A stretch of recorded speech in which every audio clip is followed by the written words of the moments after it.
The Word was with God, and the term used there is hologos, right? And the O is the masculine pronoun, right? So logos is truth, and so it's talking about God, right? He's saying, and the Word was God, and the Word was with God. And so all the people of that day, all the Pharisees would have been saying, yeah, cool, well, God is truth, and God's always had truth, and he's the author of truth, and he's the one who defines truth, and all that stuff is good. And it goes through 13 verses of talking about how this logos, this truth, formed the world and shaped the world and did all those things. And all the religious leaders would have been going, yes, I love it, that's true, that's awesome, that's amazing, until verse 14, where it says, and the Word became flesh and made his dwelling among us. And all of a sudden, all the Pharisees and the Sadducees said, whoa, wait a second, that's blasphemy, because he's talking about God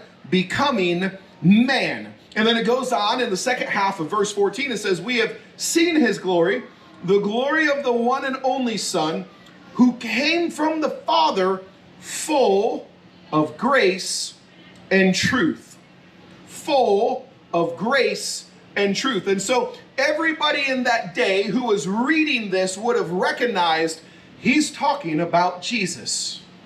And some people would have loved that.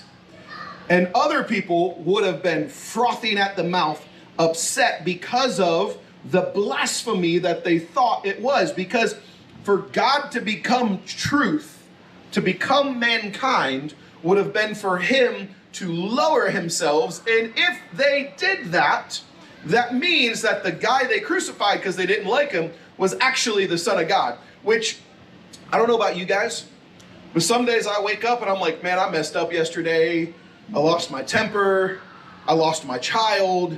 Like, I did something bad, and I'm like, whoo. But I've never woken up and been like, wow, I killed Jesus. Right? Like, that's a big whoopsie, right? Like, I don't know how you get over that. It's kind of like Mary and Joseph when they went to the temple to dedicate Jesus, and they're on the way back and they lost God.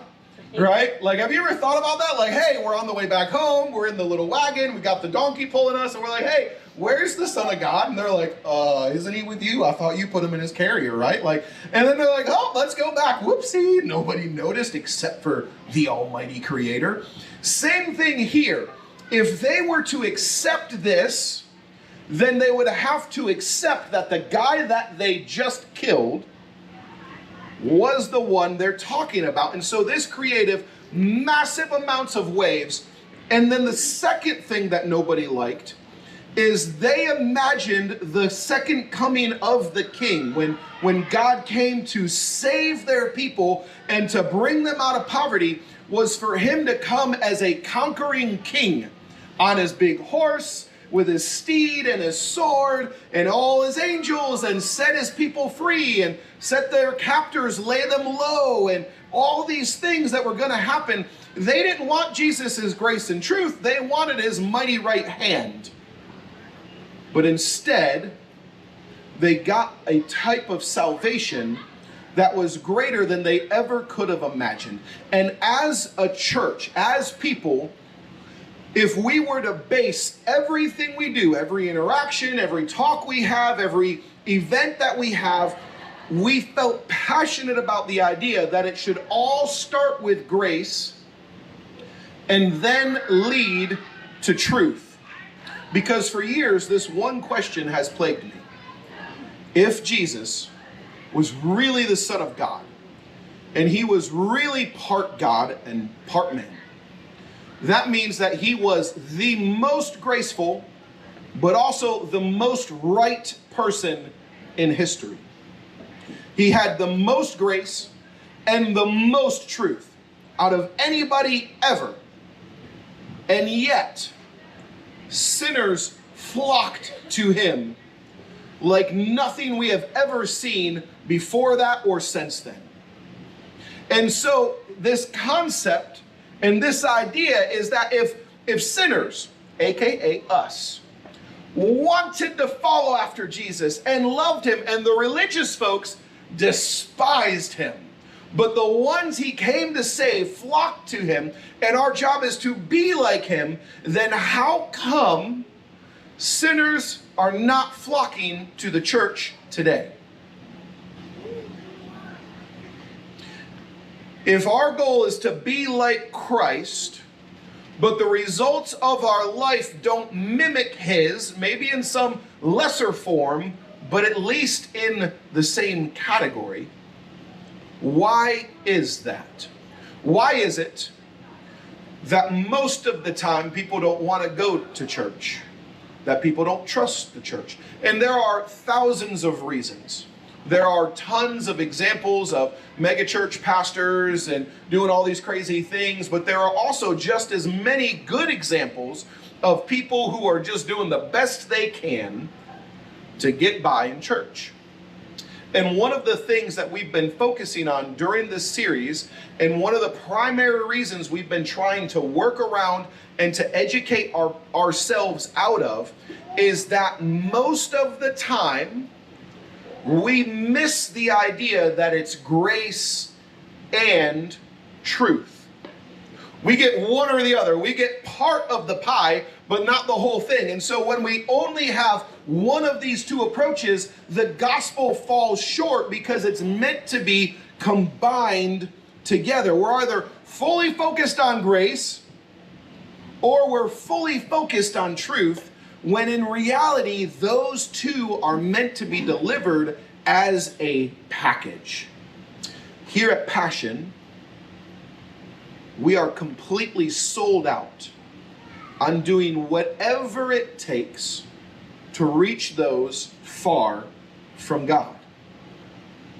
And if that means repackaging our lives, repackaging how we interact with people, changing the way we speak, changing the way we interact, that is a small price to pay to reach those that nobody else is reaching. And that is our mission. We say it like this: our mission at Passion is to reach those far from God. That is a really simple but incredibly difficult mission to have. Because people that are far from God, just like us, have a bunch of messes in their lives. And that is why we called this series Messy Church.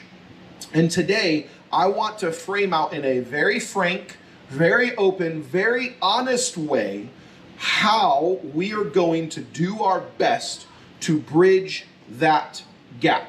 Now, with that being said, we need to recognize a few key things. First, different from conceptually knowing about what grace is, different from having an intellectual idea of what the truth means and how we do that, applying that grace is very, very difficult, because applying grace and truth to people with real messes and real struggles and real problems is hard. How do we apply grace and truth to a parent who has just lost their child and is lashing out at everybody around them? That's not an easy question to answer. How do we apply grace and truth to someone going through an addiction that has got its hooks in them so deep that it is tearing their lives apart? It's not an easy question to answer. How do we apply grace and truth to someone who believes differently or talks differently or who has different ideas about God or who lives a different lifestyle or who has committed horrible crimes in the past that we want to see past, but if we're honest, we have a hard time looking beyond them? Those questions have no easy answer. You see, here at Passion, the way we want to reach those far from God starts with grace, leads to truth, and is carried through a relationship. It starts with grace, leads to truth, but is carried through a relationship. I want you for a moment, if you will, to imagine this. Everybody imagine a 6-lane highway. 6 lanes on either side, and you have a vehicle, that's a relationship, right, that is carrying that truth. And the bigger the truth, the bigger that payload is. How many of you guys have ever seen those wide loads going down the road? Don't point to your spouse. That's not what we're talking about, right? We're talking about the cars on the road Craig's shaking his head at me. That might have been a little too far. Sometimes when we're going down a big old highway with a big old semi that has a wide load, we still have room to navigate and maneuver around that, and it has plenty of space to occupy that. But now take that same trailer with the same wide load and put it on a single dirt road going up the side of a mountain.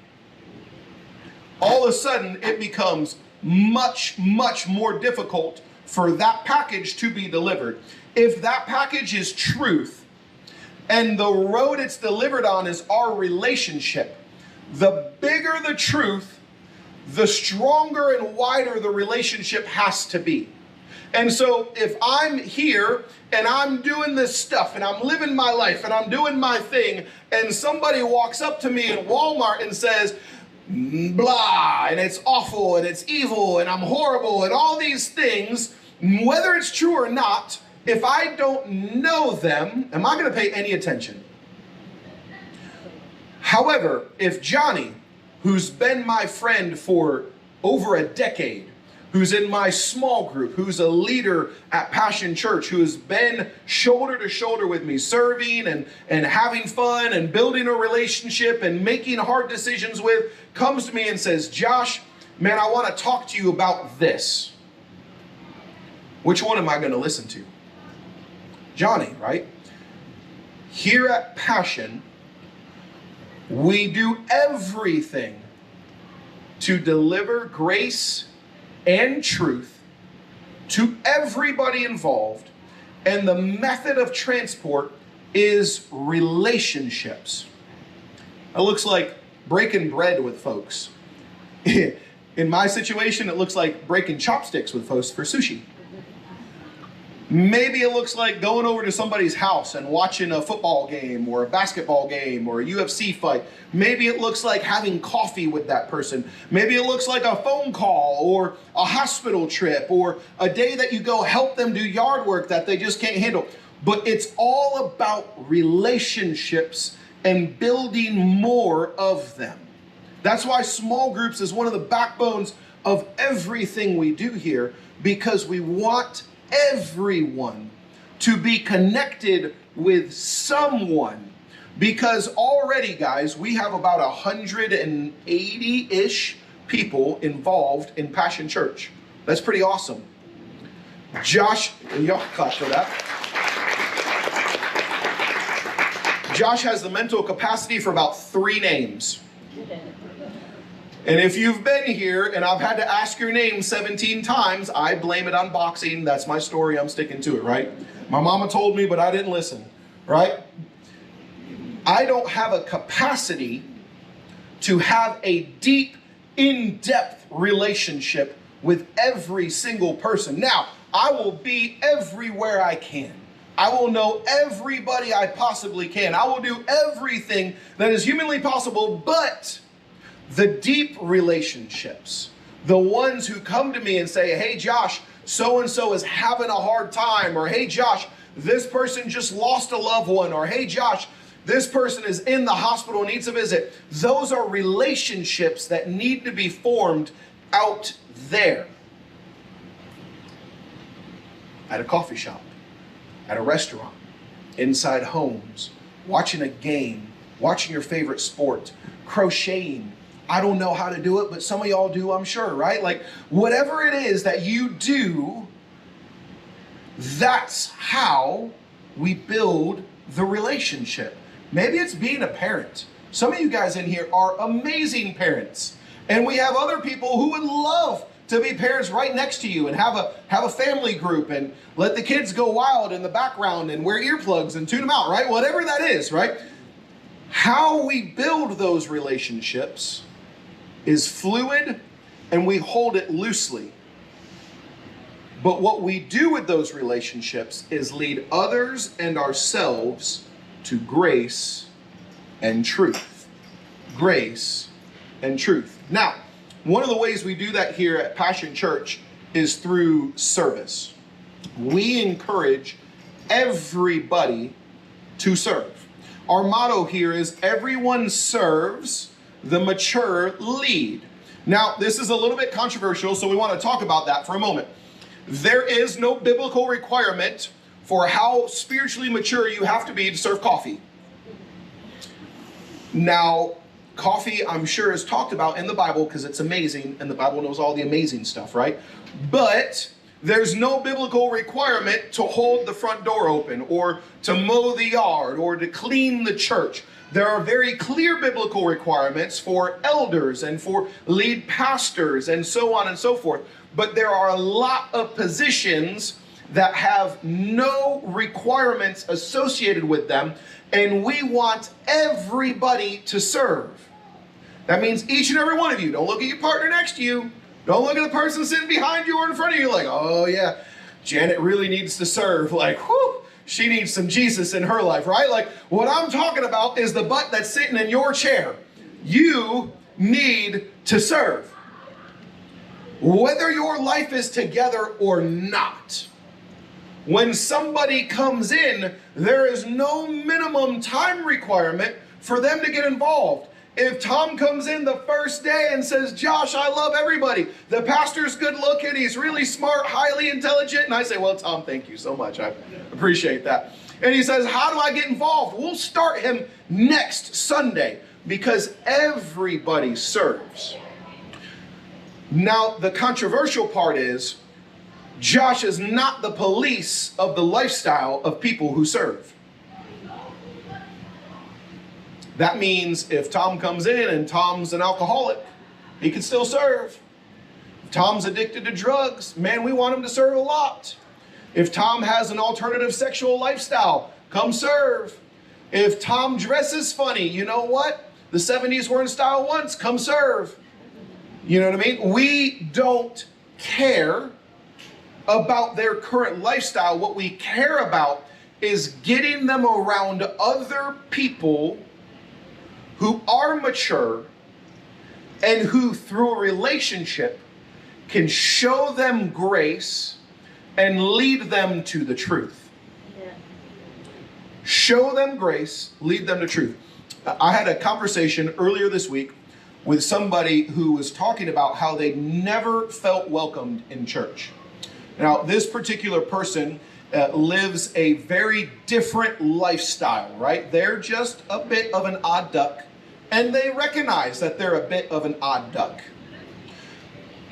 But what's not okay is that they can't get involved in a church or feel welcomed enough to get into a church for people to lead them to truth, for them to figure it out. And so they have no idea if the lifestyle they're living is godly. They have no idea if God is who they want to follow, if Jesus is their king, because nobody's given them a chance to really find out. But that makes us uncomfortable, because everybody's got a sin that they don't like to acknowledge. The hot topic right now is homosexuality. Right? You can't go on social media without finding something about the LGBTQ plus community. Guys, I want you to know that we want people who are not Christians, who are atheists, who are lesbians, and who are gay, and who are drug addicts, and who are former drug dealers, and who are all these things. We want them here because we want people who are far from God. But that gets contentious because social media and hot topic issues. I don't like people with brown hair. Guys, when I first started in church, it was divorce. If you were divorced in the church, you were cooked. Literally, right? Like, you were cooked. You couldn't do anything. You were out of luck. You were up a creek without a paddle, and it was going over a waterfall real fast. Now it's homosexuality. Before that, there was a ton of racism in the church. Then it was the prohibition. There were all sorts of things that we call generational hot topics, right? Every generation has a hot topic, and every hot topic is the end deal for about 10 or 20 years until a new hot topic comes in. And I'm pretty convinced that the next hot topic will be marijuana. Some of y'all are like, what? What's so hot about that? There's no problem with it, right? I made a pancake joke a couple weeks ago. I'm not going to do it again. I'm going to stop right there. We're going to step back from the line. We want people who are far from God, because the label that I want us to focus on is not their sexuality, is not their sin, but their label as a child of the King Most High. Every person who is sitting in a seat and who is volunteering, and every child that is back there, and every visitor that will ever walk through the doors of this church is a wonderful child of God, and they deserve, and God demands that we love them. Sometimes that means we may not like them, but God demands that we love them. Here's the other thing. If we really want to make a difference in their life, we have to be willing to get in the trenches with them. We don't have to glorify the lifestyle they're living. We don't have to advocate for the sins in their lives. But what we do need to do is come alongside them and say, you are not the only one struggling. I'm here to help. They don't want our pity. What they want is support. And so that is our goal, through relationships leading to grace and to truth. When people interact with our church, we want them to walk away knowing that this church and its people care about them and their relationship with Jesus Christ. Earlier this week, I got to go to a funeral, and I had never met this young lady before. She was 67 years old when she passed, and it was in a relatively small church, in a relatively small community, that by the time service started had hundreds of people with standing room only for this woman's life to be honored. She was a leader in her church, but she didn't preach on stage. She didn't lead all the small groups. You know what she did? And I heard this probably 30 times. She had the best pound cake ever after dessert. She invited everybody to dinner. She made sure everybody felt included in church events. It was those three things, over and over and over, in the sermon, after the sermon, before the sermon, hundreds of people who gave a testimony to a life well lived. And I found myself thinking during this service, man, I hope people say that about Josh when I'm gone. I hope people say that about Passion Church when our kids are the ones taking over, when the next generation is coming in, that they receive from us a legacy of saying, it doesn't have to be fancy. We're not worried about the lights and the smoke and the pretty chairs, but man, what we care about is people. We care about those who are hurting. We care about those who are confused. We care about those who are lost, because we have all been there. And if you haven't, buckle up, Buttercup, because you're going to get there soon, right? Like if you hear me talk about parenting and you're like, Josh, I don't know why, like my kids are easy. All the other parents and grandparents can say, amen, brother. Except for my parents who are sitting in the back. They're awful cute and old and adorable. I was a perfect angel child. Don't laugh so hard, Dad. Why is he turning purple? I don't know. That's what we care about here. Now, there are a few ways that we can express this. The first is this, and this is going to be so hard for some of us. So hard, but hear me out. Listen more than you talk. Amen. That sounds awfully funny from a guy who's paid to speak on stage every week, doesn't it, right? Listen more than you talk. Everybody repeat this with me. Look at somebody next to you kindly, not accusingly, kindly, and say, Listen more than you talk. Go ahead, do it, say it. Listen more than you talk. Guys, look. I hope y'all figured this out. We don't know all the answers. And a lot of times when people are talking to us, they don't want the answer. What they want is somebody to be present. There's nothing you can say to counsel a parent who has just lost a child. You can't. There are no words for that. There's just not. But you can be there. There's nothing you can say to counsel someone who's just lost a spouse or a best friend or a lifelong companion. There's nothing to say. But you can stand with them inside that pain. James chapter 1 verse 19 through 20 says this, my dear brothers and sisters, take note of this. This is James saying, hey dummy, listen up. I always like that. Listen. Whew, okay, here's my flashing red sign. Everyone should be quick to listen, slow to speak, and slow to become angry. Because human anger does not produce the righteousness that God desires. Sometimes we just need to be present. The second thing is this: give more than you take. Give more than you take. Paul says this in Acts, in everything I did, I showed you that by this kind of hard work, we must help the weak, remembering the words of Lord Jesus himself, when he said, it is more blessed to give than to receive. It is more blessed to give than to receive. All of us at some point will be in a position where we need to take. And that's okay. Part of the function of this church is to support the people inside it. I guarantee you, we will do everything in our power to be there for you. However, it is not just our responsibility to take, but also, once we're healthy, to give.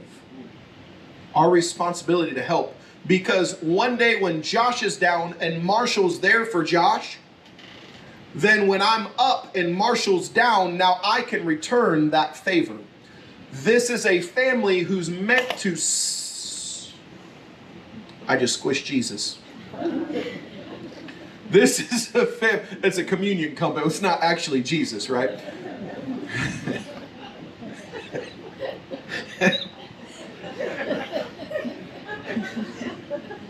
I got to come up with better jokes, guys. I'm sorry.